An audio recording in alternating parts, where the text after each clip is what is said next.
Act 3. So where are we now? We've looked at the past and where the problem was. We've looked at the path that people might take. And of course, now it is where are you in the present moment. And this is where the positioning comes in, because remember, this story is all about how to position you as the expert. So where are you now? Here's another reason why I believe that women generally, obviously some exceptions, don't like standing up and speaking out. And that is because they don't like to do the Brenda brag off, right? I think men are a bit more, they're okay with the old cock thrusting and saying who they are. They're all right with that. But generally women, I don't think we like that, because I think that's possibly been where we've been attacked before for being too masculine, too competitive, whatever it might be, right? Here, you have to position yourself as the expert. You have to tell me and your audience what it is that you have done in your life, how many clients you've worked with, the accolades that you've got, where you are now in your life after being through this pain, going on this path of journey, getting a light bulb moment, and now where are you?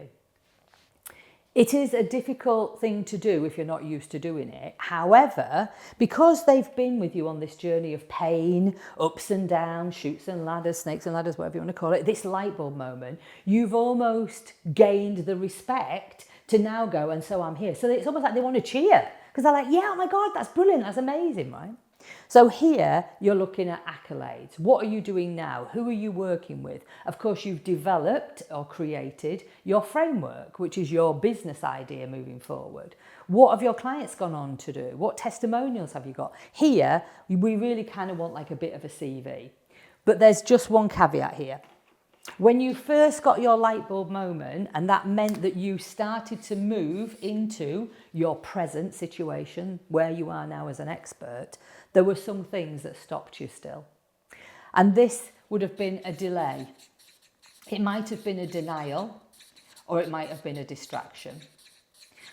And what do I mean by that? So for example, in my story, I went to the university, I learned about the speaking, I realised that all these things had been stopping me from moving forward. But when I started to move forward, I still didn't feel good enough, because I felt like I needed to get another course, train and do something else. So I trained as a Marissa Peer Rapid Transformational Advanced Therapist. I was an advanced hypnotherapist. I learned human design at level 4. I invested thousands of pounds in my own development. And the truth of the matter is, I could have set my business up without those.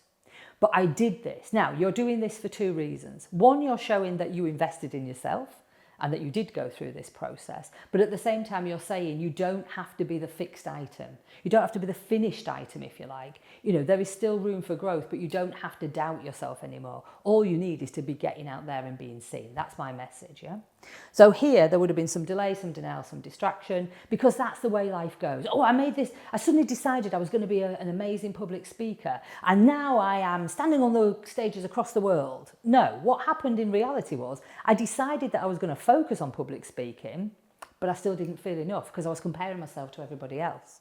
And I felt like I had to be like Andy Harrington and Tony Robbins. Well, I don't know if you've noticed, but my boobs are bigger than their head in most cases. So it was never going to work. I was never going to be Tony Robbins, not tall enough, never going to be Andy Harrington, not small enough, whatever it is. So I had to find my own way, but it took me a little while, because I still felt I needed those other courses, okay? So what went on here? What was your delay, denial, or distraction? Maybe other people were saying things. My husband said, are you sure a public speaking course? Are you sure you don't want to go to a shut the fuck up course? Because, of course, I never had a problem speaking. Or maybe here it was like I didn't feel like I could be myself. I thought that people wouldn't listen to me if they knew I'd got a Yorkshire accent. So I started to, sort of almost speak in this posh voice, which was never going to ever happen because I got a Yorkshire accent, right? So what was it that got in your way as well? Because that makes the story true.